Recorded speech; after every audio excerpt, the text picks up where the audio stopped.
To view notification and collapse quick settings together on Samsung Galaxy S25 Ultra, since by default panel setting is set to separate and quick settings panel is set on the right side. So to access the quick settings panel, swipe down from the top right corner of the screen.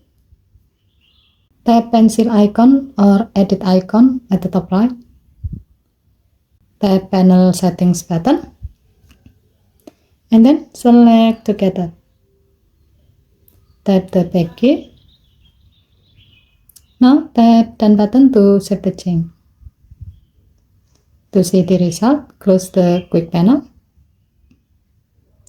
And then now you can view notification and collapse quick settings together by swiping down the top of the screen like this. And you can view the full quick settings panel by swiping down one more time.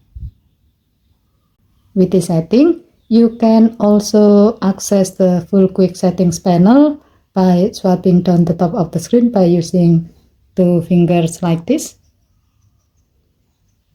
Given to the function, you can enable this option if you want to be able to conveniently view both notification and quick panel on the same screen. Okay, thank you for watching. Please help to like and subscribe. Have a nice day.